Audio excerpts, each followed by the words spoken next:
Hello Aquarius, welcome dito sa iyong bonus reading for this month.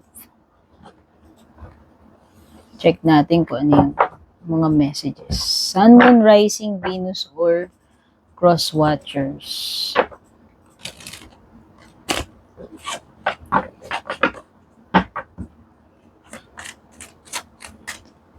Thank you nga pala Aquarius sa iyong presence para manood ng reading ko. Ayan, napadaan man sa'yo itong reading na to or napadaan ka man dito sa page or channel ko. Bago ka man dito or matagal na. Pero kung bago ka, please don't forget to subscribe sa aking YouTube channel and pa-follow na rin sa aking FB page. Big shout out sa aking mga top star senders, Miss Yoli Soliman and Miss Michi. And to all star senders na rin na hindi ko gaano naaalala yung mga names. Sorry po, pero thank you po sa lahat ng mga generous star senders natin.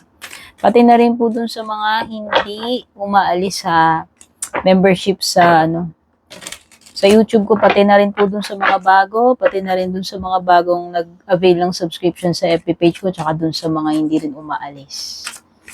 Ayan. So, medyo iba yung setup ko ngayon. Napapansin nyo, maingay yung table ko. Hindi ako sanay sa makapal, sa manipis na ganito. Yung table, nasa taas kasi ko eh. Yung table ko sa baba, ang daming ang daming layer. Maraming makakapal na tela yun eh. Kaya hindi maingay kapag pabalasa. Ito yung naninibago. Hindi ako sanay sa ganito. Table. Ngayon lang ako nag-read dito eh.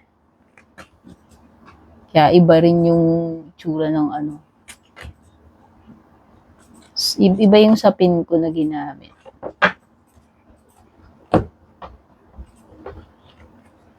Doon kasi sa baba, kahit ibagsak-bagsak ko yun, hindi masyado maingay yung table ko. Doon daming makakapal na yun eh. Velvet na mga cloth na makakapal. Mas makapal yung table ko, mas malaki. Ayan. So, medyo naiilang ako kasi maingay. Hindi ako sanay doon sa ingay na matigas na ganitong table. Malambot kasing table ko sa baba. Sa kapal ng mga sapin niya. Hindi kasi ako nagbabasa. Ayaw ko na yung cards ko na sa matigas na yung walang sapin. Kahit nung unang panahon na nag-start akong mag-read, yung mga bara ko talaga may sapin. Usually, nasa kama ako, ganun.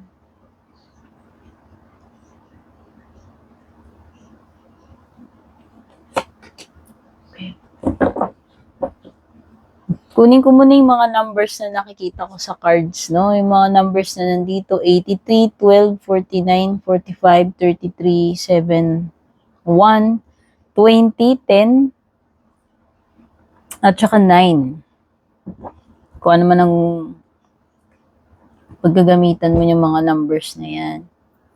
Mga zodiac signs na nandito, Leo, Taurus, Virgo, Capricorn, at saka air. Pwedeng may air, at saka malakas na energy ng Virgo, tsaka meron pang Gemini, Libra, Aqua energy din.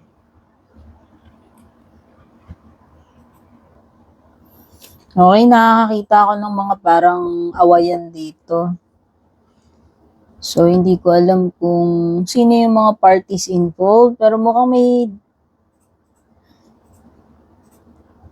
merong may dalawang parties involved, di magkasundo, pwede mag-away, magtalo. Hindi ko lang alam kung ikaw yung mamamagitan.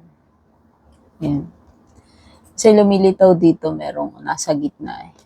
So, hindi ko alam kung ikaw ba yung namamagitan dyan, ikaw ba yung naiipit sa gitna niyang dalawang nagtatalo or gulo, or isa ka dun sa dalawang may conflict.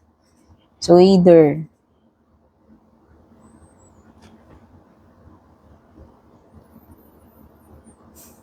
May mga bagay na rito na ano may mga bagay na rito na kailangan ng maput to stop. Kailangan ng itigil. Feeling ko, parang drastic itong pagtigil na to eh. Pwedeng abrupt na pagtigil. No? Biglaan eh. May something na biglaan. So, hindi ko rin alam kung pwede rin naman yan ay break up. Basta merong something na biglang ititigil. Matitigilan, ititigil. It could be a pause, a break, or biglang pagkatigil.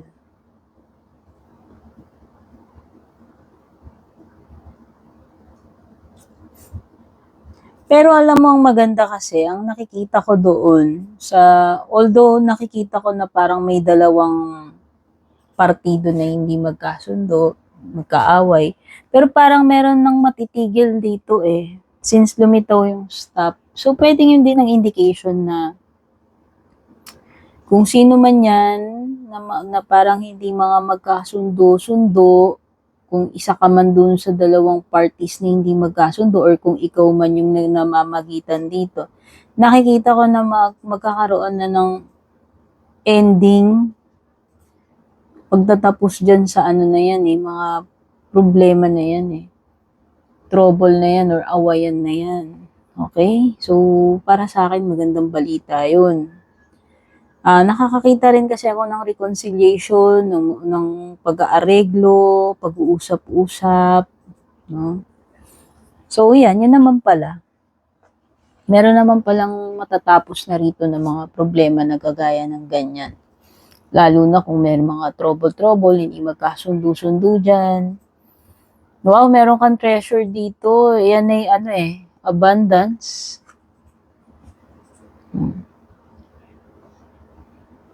Stability, abundance to when it comes to material sa pera. See, ang daming pera Actually, makakasave ka ng pera eh. Kasi nga parang may excess dito. So sa tingin ko, yung mga sobrang kikitain mo, pwede mo yang i-save. Kasi parang ina-urge ka rin ng baraha mo na na itabi mo yung mga sobrang kinita mo. So yan, ibig sabihin lang nun, nakakaluwag ka or makakaluwag ka na, kaya pwede ka na rin mag-save kung gusto mong makaipon. Lalo na parang sinasabi dyan na kailangan mong magtabi ng pera. Baka merong one day, magagamit mo yan eh. Lalo na pag emergency. 7 of Wands, wow. Ito na nga yung mga obstacles na unti-unti nang makiklear sa'yo. Dahil lumitaw na ang 7 of Wands dito. Na ito na rin yung palatandaan. Ito lumitaw yung abundance, lumitaw yung money, lumitaw yung pagiging magaan when it comes to financial. At lumitaw ang Ace of Pentacles, which is an indication na maaari pang merong another opportunity pa na darating sa'yo when it comes to money. Okay? So, andyan yung malaking potential na may growth, may paparating na pera or opportunity na madagdagan yung kita mo. Nakikita ko may mga challenges dito but you will overcome challenges with the 7 of Wands.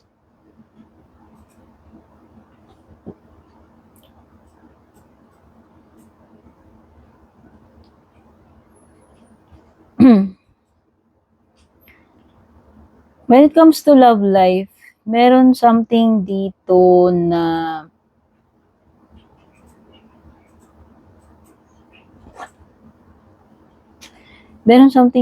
parang hindi pa tapos eh. May unfinished business sa inyong dalawa netong person na to.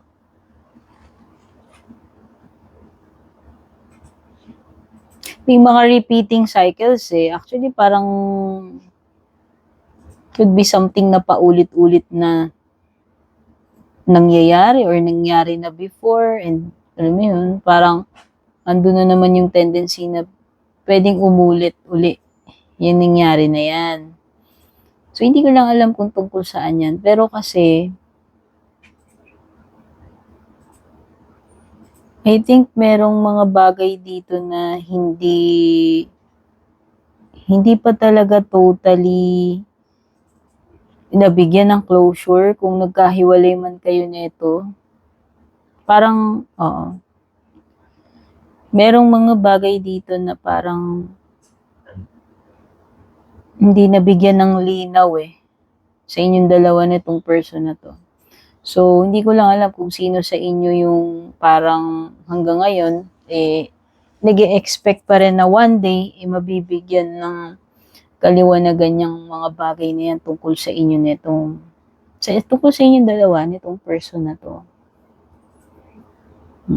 This person is still, is still interested sa'yo.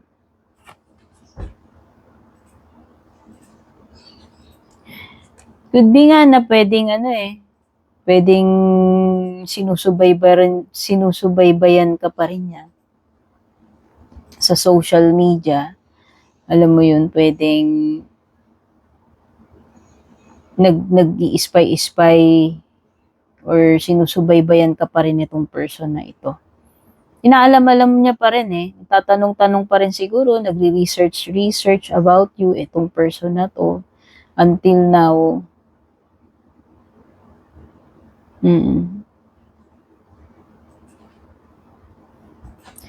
So, in terms of financial, in terms of career, looks good para sa'yo.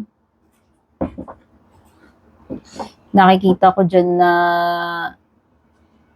may mga challenges pero magagawan mo ng paraan yan. Yung mga problema, mareresolve. At saka meron ka pang opportunity na paparating. By the way, nakita ko na pala to. So, looks good. Ayun pa, kung may mga magkakaaway nga dyan, or sa love life man yan, sa family, or kung saan, sabi ko nga, mareresolve na yung mga issue. Meron na kasing magkakabati-bati, magkakasundo-sundo dyan, na parang babalik na sa dati Kung matagal na hindi nag-uusap-usap, especially kung mga family members yan. So, nakikita ko, magiging maayos na uli. Ito na uli yung simula ng healing ng pagbalik sa dati.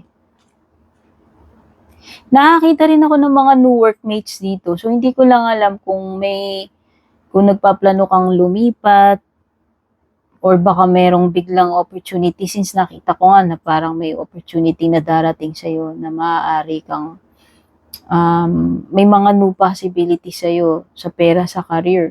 So, pwedeng yan din na indication na baka magkaroon ka makalipat ka ng ibang company na may mas magandang offer or mas maganda yung salary mo dun or mas maganda yung position mo. Pwede ring new collaborations, new projects yan kung meron ka mang ma-assign ka sa bagong division or baka may mga bagong projects na darating sa'yo. Pwedeng may mga mamimit ka pwedeng may mga makakatrabaho ka na bago pagdating dyan sa project na yan.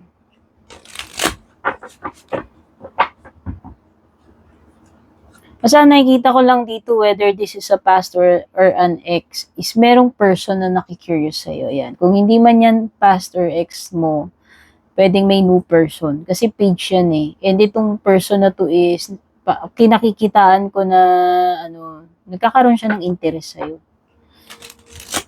So, pwedeng nagre-research na yan, observe ka na niya, sinusubaybayan ka na niya.